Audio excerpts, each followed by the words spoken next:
महाकुंभ चल रहा है। प्रयागराज में महाकुंभ में अखाड़े आकर्षण का प्रमुख केंद्र होते हैं।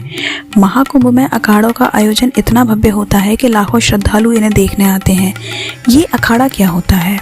आइए जानते हैं अखाड़ों की इस अद्भुत परंपरा के बारे में। अखाड़ों की शुरुआत आदि शंकराचार्य ने 8वीं शताब्दी में की थी। कहा जाता है कि उन्होंने सनातन की रक्षा के लिए शस्त्र विद्या में निपुण साधुओं के संगठन बनाए थे। उस समय धर्म पर बाहरी आक्रमण हो रहे थे और सनातन धर्म को संगठित करने के लिए अखाड़ों की परंपरा शुरू की गई। ये संगठन न केवल धर्म की रक्षा करते थे बल्कि समाज को धार्मिक और नैतिक मूल्यों के बारे में भी जागरूक करते थे। अखाड़े साधु संतों के संगठित समूह हैं जो योग, ध्यान और तप में लीन रहते हैं। ये आध्यात्मिक केंद्र हैं जो महाकुंभ जैसे भव्य आयोजनों में अपनी खास भूमिका निभाते हैं।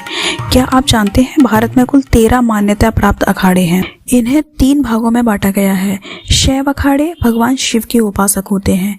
वैष्णव अखाड़े भगवान विष्णु और उनके अवतारों की पूजा करते हैं। उड़िया अखाड़े ओम का जाप करते हैं, त्याग और सेवा के प्रतीक होते हैं। इनमें से कुछ प्रमुख अखाड़े हैं।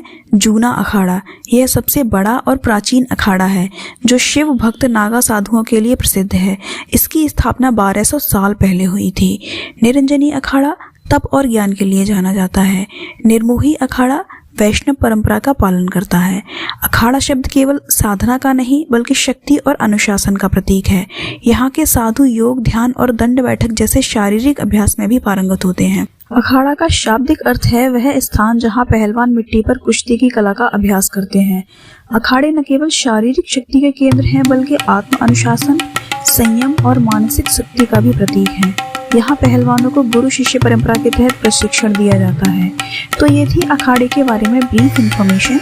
महाकुंभ के दौरान अखाड़ों के साधु संतों को ध्वजाओं और भव्य झांकियों के साथ गंगा में डुबकी लगाते हुए देखिए कि कैसे धर्म, शक्ति और साधना एक साथ चलते हैं।